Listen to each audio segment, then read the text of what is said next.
Assalamualaikum warahmatullahi wabarakatuh.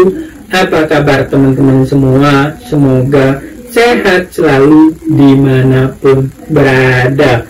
Nah, di konten kali ini saya akan membahas tentang rawatan burung murai batu pastol supaya cepat rajin berbunyi ataupun gacor. Nah, di sini kan kalau misalkan rajin berbunyi, gacor, itu yang dibutuhkan teman-teman semua. Nih burung murai batunya dia lepas trotol nih, dia mentok bulunya, dia udah rajin berbunyi, dia sudah gacor. Nah, itu yang diharapkan teman-teman semua sebetulnya.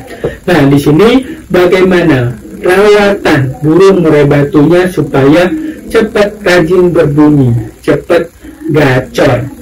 Nah, di sini burung murai batu mau rajin berbunyi, mau gacor, birahinya harus up, birahinya harus ada. Nah, di sini kan dia dari trotol ke ini ya, dari burung trotol sampai dia mau ke pastor, itu kan proses birahinya sedikit demi sedikit naik. Nah, nanti setelah dia mentok bulu ekornya, dia birahinya sudah mulai masuk ya, sudah mulai naik. Nah, di situ rawatan burung murai batu supaya nanti dia mentok langsung rajin berbunyi. Nah, di sini saat dia menurunkan bulunya atau mutasi, yang harus kita perhatikan yaitu rawatan-rawatannya. Nah, di sini rawatannya seperti jangkrik ekstra puding lah. Nah, jangkriknya kita up dulu. Ini kan masa mutasi, ini kan masa dia ini ya lepas trotol pertama. Nah, ini harus kita up dulu. Misalkan sebelumnya jangkriknya itu 7 pagi 7 sore, kita berikan dulu naik 15 pagi 15 sore ataupun 10 pagi 10 sore. Nah, kita berikan up terlebih dahulu. Dan trotol kita bisa berikan seminggu 2 kali. Misalkan kita menggunakan cacing seminggu 2 kali. Nah, cacing ini bagus untuk pertumbuhan bulunya supaya mengkilat dan sebagainya. Nah, ini kita up dahulu saat dia mutasi, nanti supaya dia cepat kondisinya. Nah, selanjutnya nanti setelah dia sudah rajin, sudah gacor, baru kita turunkan. Nah, kadang-kadang burung murai batunya ini di awal itu kan dia memang lahap dimakan 15 pagi 15 sore dia lahap. Nanti setelah birahinya masuk, itu dia akan menurun sendiri. Ekstra puding itu akan menurun sendiri. Misalkan bisa 7 pagi 7 sore lagi, karena dia sudah kondisi, dia pasti akan menurun lagi. Nah, penjemuran.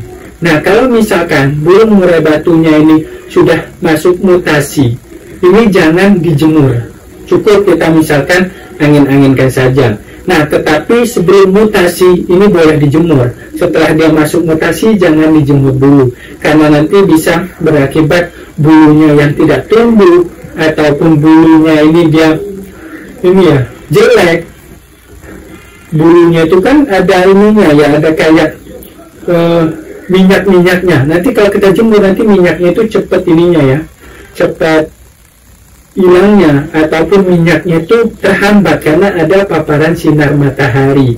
Dan juga kalau misalkan tidak numbuh, itu kan bulu pangkal bulunya itu kan ada pori-pori. Nanti kalau kita jemur, nanti kan pori-pori basah, dia akan nutup. Nah, itu bisa tidak tumbuh. Nah, penjemurannya ini jangan dilakukan saat dia masuk mutasi.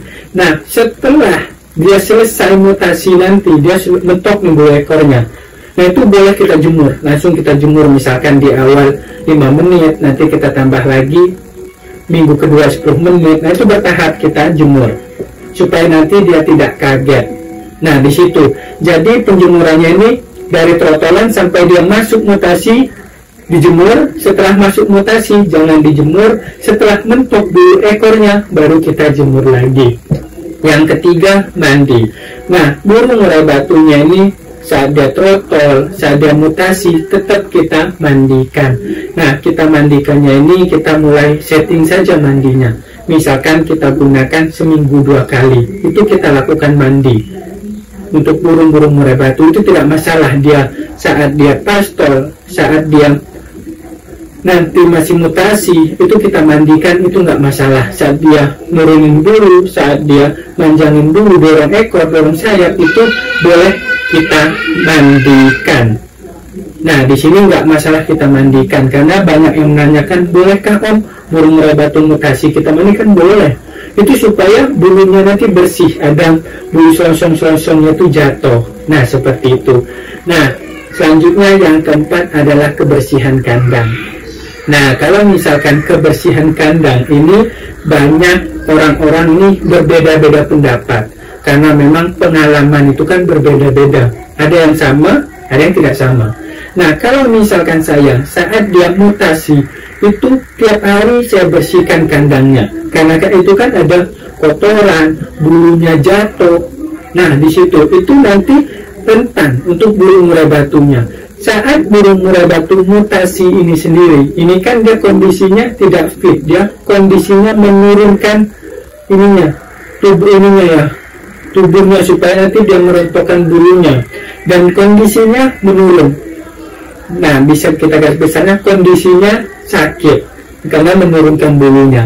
Nah, di situ kalau misalkan masih banyak kotoran, dia kandangnya kotor, itu kan ada zat amoniak, ada bakteri dan sebagainya, itu nanti bisa berakibat ke kondisinya yang tidak fit nantilah, dan ngembangin bulu setelah dia mutasi, dia serak.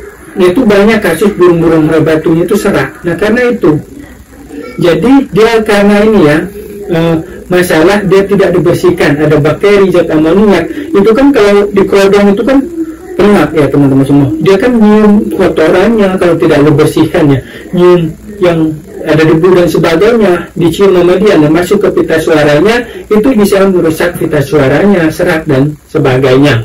Nah, di sini untuk teman-teman semua, kalau misalkan mempunyai burung murai batu supaya cepat dia nanti rajin dan gacor, itu yang harus kita perhatikan, 4 poin itu. Nah, untuk rawatannya, nah di sini ini teman-teman semua garis besarnya, walaupun ada beberapa burung murai batu itu yang tidak gacor nih, ada, tapi saat ketemu musuh dia gacor. Yang penting kita rawat ini burung murai batunya, ini rawat sehat saja dulu. Nanti kalau misalkan kita rawat sehat, rawat bagus, kita benar-benar rawat yang bagus, nanti akan cepat naik birahinya, masuk birahinya, dia akan cepat rajin berbunyi dan gacornya. Karena itu yang diharapkan teman-teman semua, pastol dia rajin berbunyi dan gacor. Oke teman-teman semua, mungkin ini aja pembahasan di konten kali ini. Kalau misalkan ada yang mau ditanyakan, silahkan komen di dalam kolom komentar di bawah ini. Dan juga bisa kalau misalkan teman-teman mau menyarankan bahas masalah ini, silahkan juga bisa di kolom komentar di bawah ini. Dan juga bisa WhatsApp saya teman-teman semua, nomornya ada di deskripsi. Kalau misalkan mau menanyakan secara detail, silahkan juga. Dan jangan lupa tonton video-video sebelumnya, tunggu konten-konten saya selanjutnya. Terima kasih banyak, salam sukses semua, jangan lupa subscribe, like, dan share. Silahkan teman-teman semua subscribe kalau misalkan bermanfaat, supaya nanti saya upload ada notifikasi di HP teman-teman semua kalau misalkan bermanfaat. Dan juga ini dalam pembahasan tentang rawatan settingan burung murai batu, ini adalah garis besarnya pengalaman saya sharing ke teman-teman semua. Nah, kalau misalkan ada berbeda pendapat, itu mungkin memang berbeda pengalamannya, dia pernah begitu, pernah enggak, itu banyak memang. Nah, teman-teman semua ini lihat yang masuk akal saja, silahkan dicoba dan kembangkan. Salam sukses semua. Wassalamualaikum warahmatullahi wabarakatuh.